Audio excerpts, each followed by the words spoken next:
start of day one of having no running water in my New York City apartment. I can't flush. Stop having self-doubts, Anna. Hi! So today marks 1 year of me living in New York City, which I feel like is absolutely crazy that time has flown by so fast. I'm very grateful that I'm able to document all this experience. So let's run through exactly what has happened in my 1 year time in New York City. I started my new job. I went through New York City summer, which was so fun. I did a lot more partying than I thought I would, a lot of spontaneous nights. My birthday in the city, that was really fun, having all my girls, going to a fancy dinner, doing karaoke, all of that. Then work kind of started kicking my butt a little bit, but we went to Japan and had our quarter life crisis trip. That was also really fun. Alright, now it's 2026. What do we have? Still a very cold winter. I feel like I experienced a variation of seasonal depression, even though I've never had any sort of symptoms for seasonal depression before. But city winter was just a bit different. Being below freezing all the time and work getting super stressful, people just hibernating. I truly felt the depressioness of everyone. That even makes sense. It was a fever drink for me because that's when I had no water for 100 plus hours. Yes, you heard that right. Let's rewind a bit. I am experiencing my first New York winter. I feel like I lived like so many lows this week, and I'm paying too much money and rent to be experiencing this type of low. So we had a snowstorm. Obviously it was going to be super cold, and we lost a little bit of cold water in the weekend, and my friend told me, oh, like sometimes they shut off the cold water so that it doesn't freeze the pipes, but you still have like hot water access.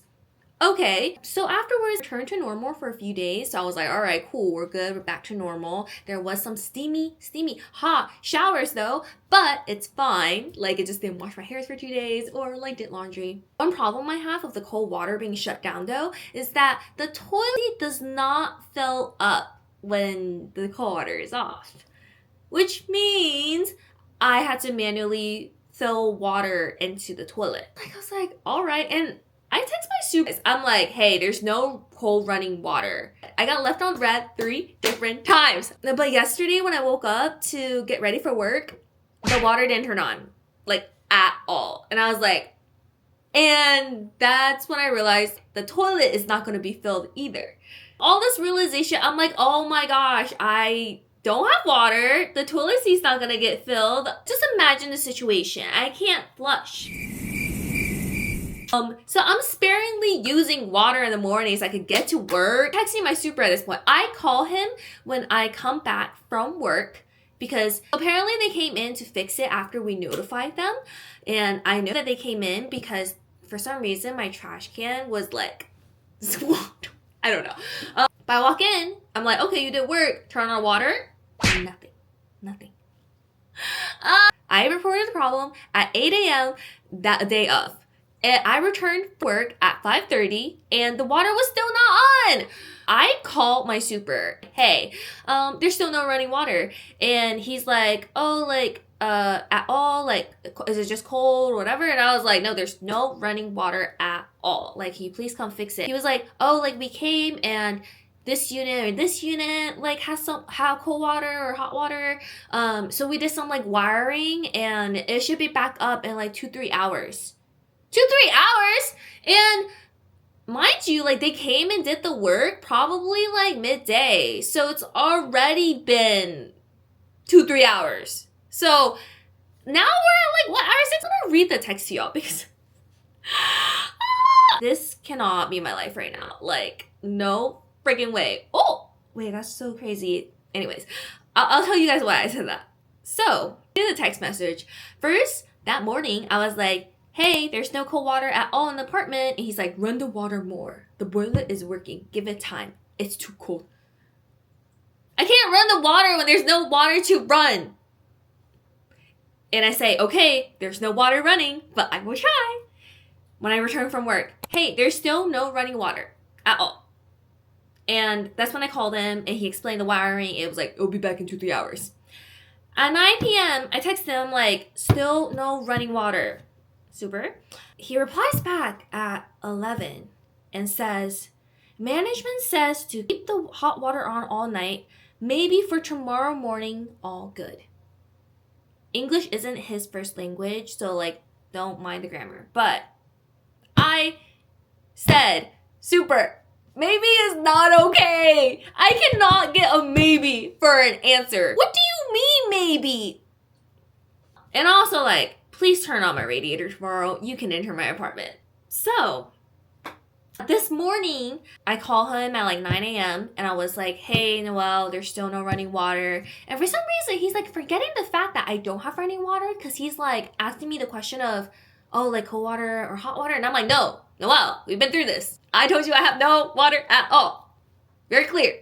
Anyways, and he's just like, management is just saying like, we got to put a heater in. So I'm going to do that. We'll do what we can, I guess. And I'm just like, please. And I have, mind you, and then I tell him, super, I literally can't even flush my toilet. It is disgusting. This is like a state of emergency. Please fix this. Actually, I don't even think I said state of emergency, but this is how I feel right now. So at like 1:30, he sends me the text. He's like, hey, I'm going to keep all the doors in the rooms open. I fixed the radiator. I have a heater in the kitchen. And he sends me the picture for it. So why I was like a little shook is because radiator degree was 222. And I was like, oh, angel number.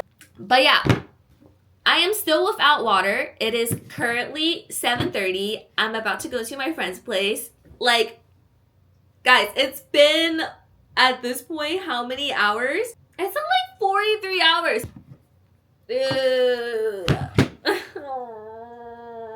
Having to like buy water and like fill up a jug of water. I showered at my coworker's place last night, which thank you so much, Fred. Anyways, I come back from her place and I happen to like come in around the same time as one of the guys that live in my building. I turn to him and I'm like, hey, you got running water in your apartment? And I take out his AirPods. He's like, yeah, we do. And I was like, oh, we don't. He's like, right now? And I was like, yeah. I thought it was like almost a whole building problem or whatever. I was like, oh, which floor do you live at? He's like, I'm on second. And I was like, oh, okay, thanks. And so he was just like, okay, hope it comes back soon. I honestly about to knock on your door to get water, sir. Like, so yeah, I'll keep you posted on what the next few hours is gonna be like. Currently it is Sunday and I still don't have running water. It makes it a total whopping of 48 hours without water. Wow. Currently I'm in a hotel that's literally right on my street because it's just convenient, but this is so ridiculous. The maintenance guy apparently was like, hey, the contractor is like, gonna come on Monday. And I'm like, Monday? They can't come tomorrow? And they're like, no, Monday. And I'm like, what? This is getting out of hand a little bit, but I'm really hoping that by Monday I am going to have water because that is ridiculous to not have water for 5 days. I did, by the way, as an update, submit a 3-on-1. I am not ashamed about it. Friday night, at 1 a.m., I think at this point I was fed up. I submitted it and they attempted to contact management. Nothing happened and I confirmed that the issue was not resolved. So I'm hoping it goes somewhere, and that's what prompted them to be like, hey, we're going to send a contractor. I asked my neighbor for water yesterday, and yeah, he had water. He was like, oh, we didn't have hot water this morning, but that's because the boiler room was off. So I'm like, all right, just give me water, please. I'm hoping to be out of this saga soon. Stay tuned.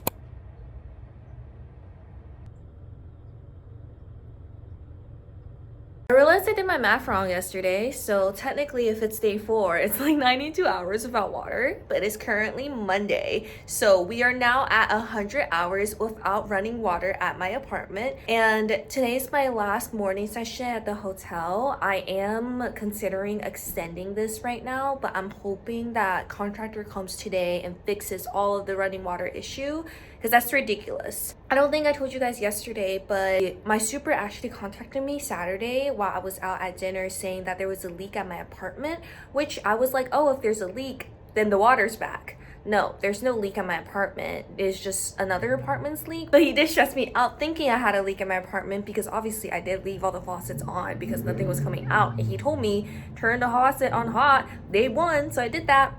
Anyways, guys, please, wish me luck that there is water when I get back tonight from work, because this is absolutely bonkers that I'm going 100 hours without running water at my apartment that I'm paying over $2,000 for. Update, it's Tuesday and we do have running water now.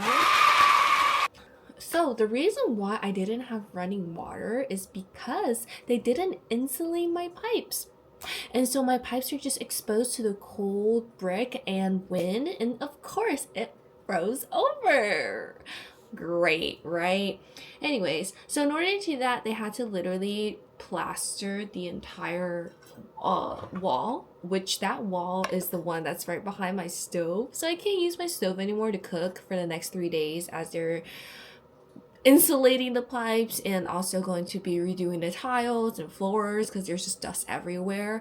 My condiments and seasonings are like literally all covered in dust. They're getting a cleaning lady on Thursday to like clean up everything after they do all the walls and sanding. So I still can't really live in my apartment for a couple days cooking wise, but at least I have running water and I could shower normally, so we're gonna take that as a win. But it's still crazy the situation we're in, because yesterday I was here when they were doing the maintenance and they were kind of going so back and forth with me on when things would happen. Like the cold water came back after like they drilled a hole in the wall and like heated up the pipes. They took a heater and literally warmed the pipes up, and that's how cold water came back. And then next thing you know, there was a leak of some sort, either coming from the apartment above or the apartment under me. So they had to close all the waters again. And I was like, what is happening? And then they were doing hot water for the longest time. And that's when they started like really taking down the walls and finding out like, yeah, this thing is not insulated. It should have been done right. And I'm like, no freaking way. So this entire situation, I know is not my fault. And you know what? No amount of water dripping could have like dealt with frozen pipes if your pipes were never insulated to begin with. Which also explains a lot on why my kitchen area is so cold, because it's literally against a brick wall. But yeah, so that is my situation now. We'll see how it goes. I really didn't think I would have to make a whole video about this, but you know, I think this is just a growth process of life, and it really does humble me a lot and gives me the reality of what it's like living in New York. In the next few days, I'm hoping that like my life comes back to normal, especially after they clean on Thursday, because I actually cannot deal with an unclean environment. Like I am the type where if I see something dirty, I want to clean it right away. So to not clean it until Thursday is just so against my character. But I'm waiting, because it's just gonna get dirty anyways when they step all over the apartment with their shoes. So yeah, that is my life.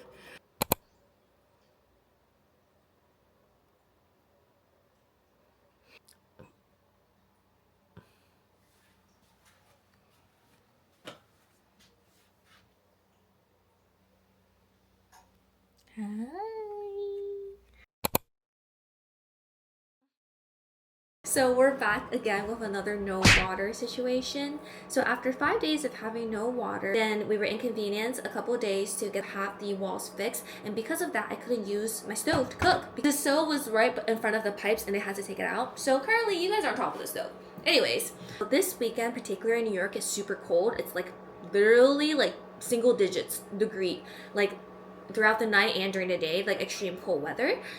They asked us to turn the water like on during the night and throughout the day, so we did. We kept it on drip, but overnight made sure that all the waters were on drip. But when I woke up this morning at 10, the drip stopped. So we don't have any water again, and we're like, what the heck? We texted our super right away, and he was like, what? Don't tell me this. I'm so sorry, bro. I don't want this either. He's gonna come 7 check tomorrow. So now I am heading to my friend's apartment to shower and sleep over. And I've packed for my work trip already. It's because I have a work trip from tomorrow to Thursday. And I'm hoping by the time I come back, the issue will be resolved. Guys, this video was supposed to only last 5 days. So I don't know how we are now on another new cycle of a restart of day 1 of having no running water in my New York City apartment. Anyways, it'll still be a fun night hanging out with my friend, but clearly there's a lot to do at this apartment again. It's kind of crazy because it was insulated, but really it was not insulated enough. We could have kept their water running higher than just drip, but the water was on at least, I don't know. Apparently, we're also the only unit that didn't have water. I think the unit above us has some issues, but they got their water back, but we did not. So, yeah. New York City truly humbles you and inconveniences you in a lot of ways. But clearly, I still like living here, so here we are. Wish me luck, and you know what? I will see you. You're so precious. Oh, she's a little scared by the people. Hello. Hi. Life has been like a fever dream. We didn't have running water, couldn't use our kitchen, and then didn't have running water and couldn't use our kitchen again for like 12 days. And then they basically are like, oh, I guess it was the insulation like was not enough. We needed to fill the gaps. They filled the gaps with some like foam spray. But that left a giant pile of foam, just like messes everywhere around the kitchen. I was like, oh my God. Luckily during this time, I was on my work trip, really enjoying my life. I was like, you know what? When I lost running water, I literally just hung out with my best friend, and then I stayed over at her place. We like had a girls' night, and then I flew out. It was actually kind of a smooth sailing, like, okay, I don't have to deal with this. But we did it, everything wasn't back to normal until Thursday when I came back, luckily. Oh, and then did I tell you, I got a call from the health department after submitting the 301, and they were kind of like, oh, was the issue resolved? This was that Thursday when they fixed it finally. After we got our cold water back, she had called me and I was at work, and she was like, hey, has the issue been resolved? And I was like, kind of, but like they're still patching the wall, so like no, like we haven't gotten hot water back. But she was like, you got water back? Okay, have a nice day. And I was like, oh no. Can you please like stay on? I have some questions for you. So then I proceeded to ask her, you know, what was the process? Like, did they get fined? Like, because basically they had reached out to me because the management company didn't respond. And she was like, well, since I fixed the issue, and now your issue of like not being able to like cook, it's gonna be a different 301 ticket. And then I was just like, okay, can I ask, like, in this type of situation, is the management supposed to provide like a livable space or some type of like the rent deduction for this type of issue? And she was like, well, if it's a private company, they're not really obligated to anything, and sometimes they might be in debt.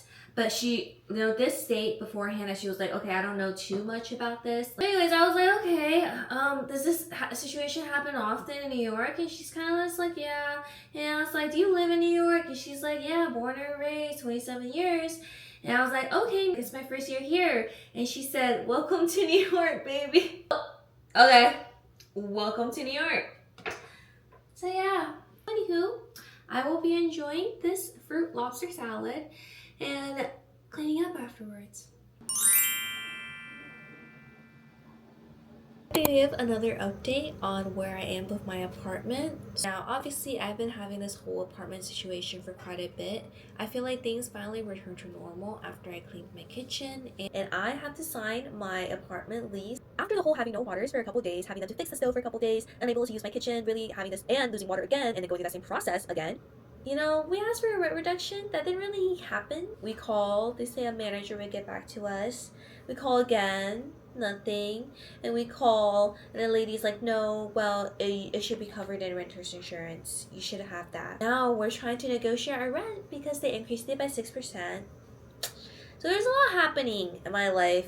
Even though I've been taking it more step by step, I feel like I've been thinking more and more about who I want to become as a person. I know in the whole navigation in your 20s thing, you're not supposed to really know. I feel like I've gone to the point where I should, in some way, shape, or form, know who I am as a person and what I want to represent, what I want out of creating all of this. Like, what do I find joy in this process, and what keeps me going? Those are really broad questions, and like I've been more in like a go pattern that I haven't really put much thought into what I'm doing with my life. This sounds weird. Like, I feel like it should be celebratory that I moved to New York for a year, or I was able to get a job and move myself into New York, but it just feels like I'm having like existential crisis on existential crisis on who I am these like last few months. I started my job and I was really happy with it in the beginning, living in New York City, being a corporate girly, yada yada. But I've just realized that as I meet more and more people, I'm always feeling a little bit of that like self-doubt. And then lastly, this whole TikTok content creation thing, which is kind of what I've been wrapping my head around for I think the last few months, because I decided, I wanted to pursue content. I wanted to take it more seriously. I wanted to become that content creator that people can go to. And I started posting more and more. That I posted for close to 8 to 9 months, consistently every day. I got to the point where I'm kind of doing that on autopilot, and I'm not actually producing because I like the video. I'm not really being intentional about how I'm doing things, and that's the same with even YouTube, right? For YouTube, I use that platform as a purpose to document my life and really express myself and who I want to be and who I'm becoming. And that part is obviously still a big question of who I'm becoming. I know that there's more to life than what I'm living right now, and I know that I am meant for more. And what form may that look like? That's going to be something I have to imagine and believe in. But I know that I want to create that presence and community around me that understands the vision that I want to deliver. But obviously, I can't make them understand what I want to deliver if I don't even understand myself or the vision that I want to pursue. So I think now that's why I'm in a rut of okay, I actually need to think about what the F I'm doing with all this content. March, I feel like I was going through an existential crisis on where I was going with my creative journey, and now I'm a little better at where I'm at, how things are going. We got to April, and April went by honestly pretty fast, but I felt like this is when I started setting more of a structure for myself on how I wanted to create. And now we are here exactly 1 year since I moved to New York, and there is still so much of New York City that I have to explore. And in this 1 year time frame, I feel like this is more so a time where I was settling in. And from multiple conversations, I've heard that year 2 is when things really get truly exciting. And so I'm hoping that that is exactly what I'm going to experience, and that year 2 is going to be even better than year 1, which I already believe it will be, because life is only going to get better from here. So I'm really excited for what year 2 of New York City has in store for me. Watch this entire video. Thank you so much. I really appreciate the support. Hope everyone's having a great day. Bye bye.